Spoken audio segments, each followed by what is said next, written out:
Welcome to Piplup's Corner. Welcome to Piplup's Corner. Welcome to Piplup's Corner. Look, it's Piplup and Piplup's Corner. Ding! Alright, welcome to the first episode of Piplup's Corner, presented to you by Rainman TV. I'm your host, Brian, Rainman Rainey. You're wondering where the namesake is, Piplup. I don't know, I haven't found him yet. He hasn't shown up. I'm kind of worried. It's his corner, but I'm here hosting by myself without Piplup.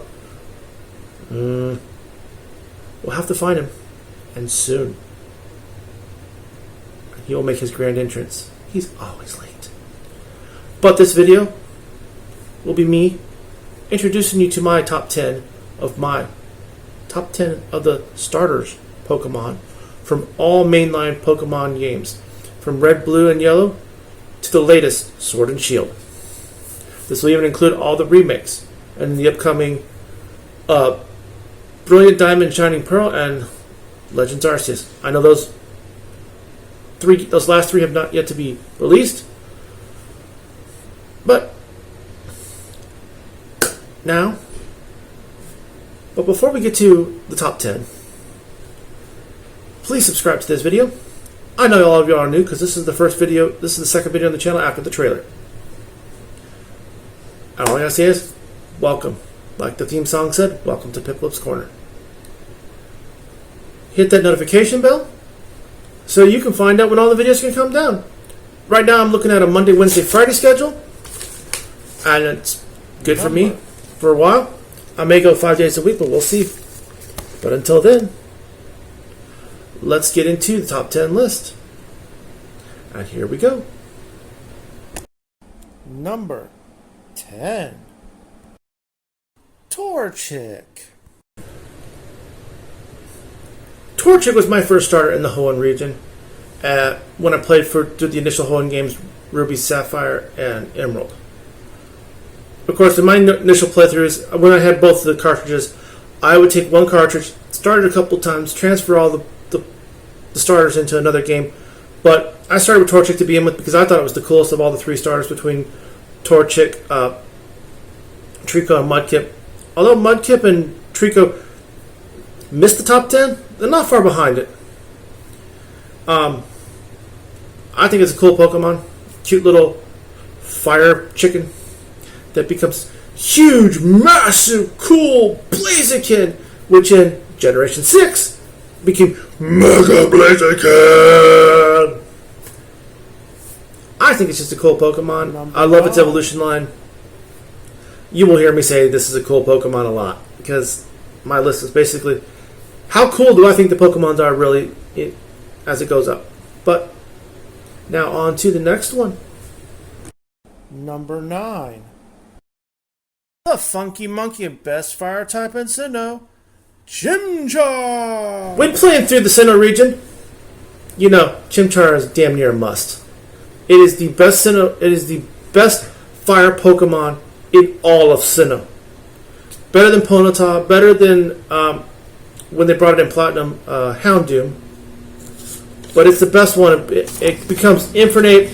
And the funny part is, it was one of only two fire Pokemon lines in all of Diamond and Pearl. I'm not suspecting that to be the same in Brilliant Diamond and Shining Pearl. God, I hope not. It may be a weird looking monkey, kind of funky, and much like Blaziken from the previous generation of the Hoenn region of Ruby and Sapphire and Emerald, it gained, when it evolves into its final form, it's a firefighting type. Which is okay, cool. It gives it immense power. And the whole line is one of the few lines where I like every evolutionary stage in the line. They are just three of the massive, coolest Pokemon you could see. And like I said, you're going to see cool a lot in this video. And now, on to the next one. Number 8. Faroki. I've barely begun playing the Gen 5, 6, and 7 games. I just recently picked them up when filming this video. I have actually gone through and played X up until beating the Elite Four and actually capturing Zygarde. So I think the Faroki line is a phenomenal line. It's cool looking. It's not the best Pokemon line of the 3 starters in its game.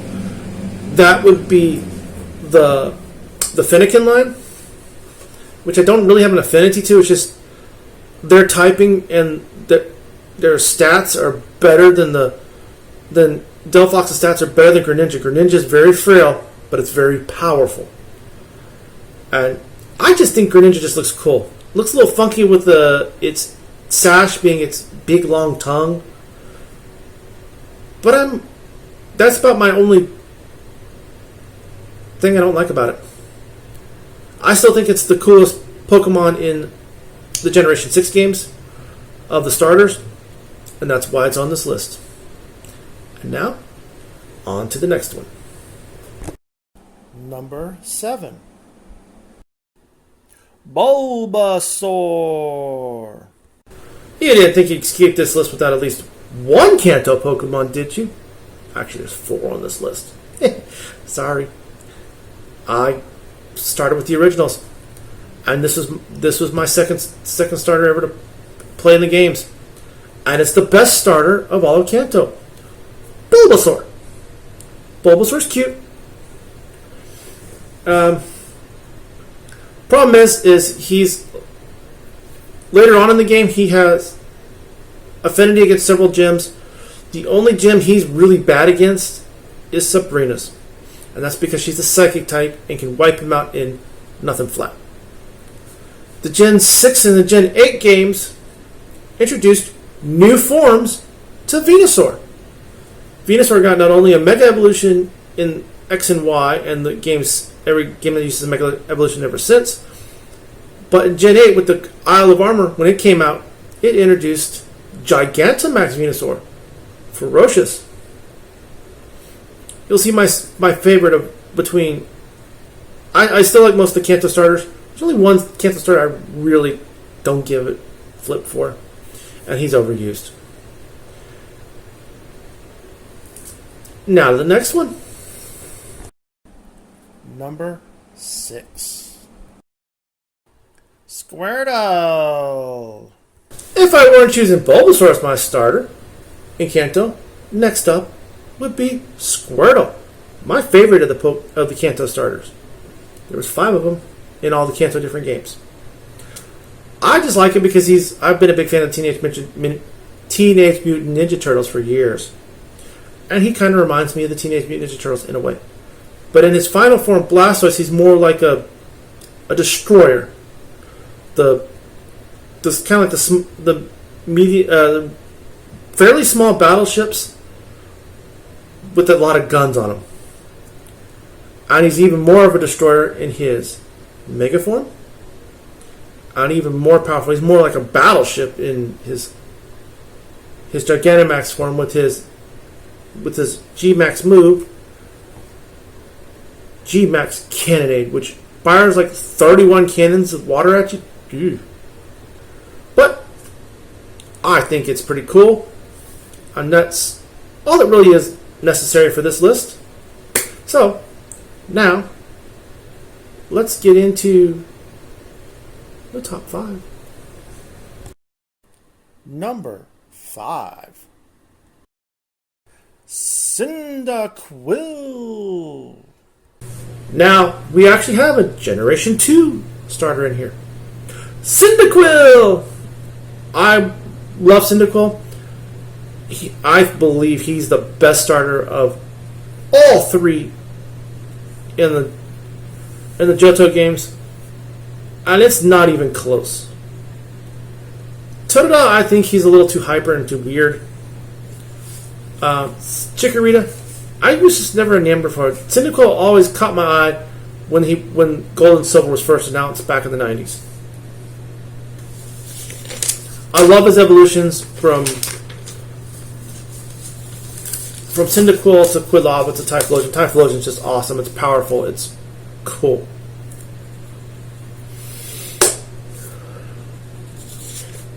The 3D models for the Cyndaquil line make them look a little plain. I think the flames are necessary for his design to make him look much cooler and much better. But I understand the reason why they did what they did for the 3D models. I don't have a problem with it. I just think they look a little plain. But now, on to the next one. Number 4. Scorbunny! And like you heard before this, we are now into my favorite Gen 8 Pokemon, Scorbunny. I was enamored with him when I first saw the trailer for Sword and Shield. I love him. He's even better when you have his hidden ability of Libero on him, because then not only is he just a fire type, he can be an electric type, a fighting type, any type that he can actually use the moves of, he can be.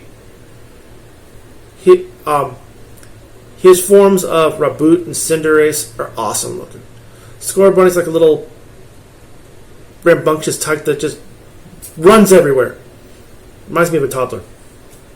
And then you got your emo Raboot, your emo teen Raboot. And then you got your sports megastar Cinderace. And the only thing about the line I don't like is his Gigantamax form, because I think it looks a little funny that he's a bunny that sits on a humongous fireball with extremely long ears. That's basically the only real major change to him. But I love Scorbunny as a Pokemon. He's great to use. I use him in almost all of my playthroughs of Sword and Shield. I tried a playthrough with just Grookey and a playthrough with just Sabo. They didn't work for me. I have to have Scorbunny, no matter where he has his hidden ability or not, but I prefer him with his hidden ability. It works so much better. Now to the next one. Number 3. Eevee! You heard that right. Eevee. Eevee is definitely a starter Pokemon, but he didn't become a starter Pokemon in Kanto till the Generation 7 Pokemon game, Let's Go Eevee. Now, I think he's a cute and adorable little thing. And I love that the connectability between the Let's Go games and the Sword and Shield games allowed you to acquire a special Eevee if you've played Let's Go Eevee in Sword and Shield. And this Eevee cannot evolve because he has a Gigantamax form. And I still wish that they would continue the trend of every generation adding a new evolution to the game. I know that would be more and more complicated as time goes on, because right now you're looking at 8 evolutions with Eevee. I would like to see, there's a couple types I would still like to see, like Dragon or Fighting. Possibly a Ghost. Some of the others is not necessary. These are just the ones I would like to see. Also, the shiny Eevee. It just looks like an albino version of Eevee, which makes it even cooler. And now, let's get on to his partner in the Let's Go games. Number 2. Pikachu! Who doesn't love Pikachu? He's cute, he's adorable, he's an electric mouse. Come on. Plus, Generation 7 said, you know what? Your evolution is going to be awesome here in Alola. It's not going to be the same as Kanto. We know you didn't get the Mega Evolution, and we're sorry for that. So we're going to give you an Alolan form. A psychic version of Raichu, which also went back to one of his earliest hidden minigames in the yellow game, as well as a special card of his where he was surfing. So Raichu surfs on his tail. And also, just like like Eevee, if you have a save file of Let's Go Pikachu on your Switch, when you turn on Sword and Shield, you have an opportunity to pick up a Gigantamax Pikachu. And this Gigantamax Pikachu, his Gigantamax form, is a homage to his original design from the Red and Blue games, where he was much, much chunkier. Hey, I like Pikachu. Who doesn't? And now, to the last one, and I saved the best for last. Number 1. Piplup. Come on. The name of the program is Piplup's Corner. You didn't think that my favorite starter wasn't gonna be Piplup. Come on. I thought the number 1 would be fairly easy. I love Piplup. I always have. He was my first starter chosen when I played Diamond for the first time. Like I said before, I'd usually use all 3 starters to begin with, and that's why I like Chimchar. Turtwig is like 10th or... No, it's not 10th. I already gave you 10. He's like 15th on my list of overall Pokemon. But I love Piplup. I love his line. When I play Pokken Tournament DX on my Switch, I use Empoleon. The 2 I use, the 2 I've always used. I tried using a couple others. I didn't particularly care for them. Even the Pikachu I didn't really care for. But I like Empoleon's water steel typing. It makes it hard to hit him with a lot of different moves. He can't be poisoned. And it's just awesome. He's always been my favorite. I haven't figured out exactly why, but I just think he's better than any other starter Pokemon. And I may have to update this list in the near future when Generation 9 comes out. But we'll get back to it at that time. But for now, that's the end of my top 10 list. They go in the order of 10 was... gotta get back to my list. Sorry. Oh yeah. 10 was Torchic. There seems to be a fire-water mix on here. I had 10 was Torchic, 9 was Froakie, 8 was...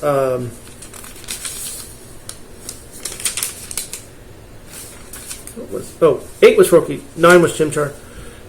Sorry. 10 was Torchic, 9 was Chimchar, 8 was Froakie. 7 was Bulbasaur, 6 was Squirtle. 5 was Cyndaquil. 4 was Scorbunny. 3 was Eevee. 2 was Pikachu, and 1 was Piplup. With the number of Kanto games, you can't be that surprised that there's like 4 Kanto Pokemon starters on here and 1 not. That one is way down the bottom list of my favorite starters, and they fit with some of the Generation 6 and Generation 2 and 3 Pokemon that are down there too. But in conclusion, that's just the way I feel about the starter Pokemon right now. I know that since I'm going through a playthrough of Ultra Sun right now, Litten is starting to grow on me, and I know he's climbing the ranks. I may update this in the near future, maybe a year or so from now, maybe an updated list. Who knows? But until then, that's it for this list. Thanks for joining us for this first episode of Piplup's Corner. I hope you enjoy it. I know I did, because I put it together. But hey, I'm just trying to do the best I can for you guys out there. We'll have future episodes with more top 10 lists, such as top 10 Pokemons from each region. I might even go to top 10 Pokemon of each type, which that will take a while because I got to do some research on what Pokemon's which. But I don't have a problem with that. And as always, leave a comment. Be nice. Tell me your top 10 list of starter Pokemon in the comments. I'd love to see that. Also, get ready, because I'm thinking a few weeks we're going to have a draft special for the faction fight. Hit that like button, smash it, show me your love for the video. Also, just be cool out there, because you know what? You are cool just the way you are, no matter what anybody says. But until the next video, y'all have a nice day. We'll see you on the next one. Bye.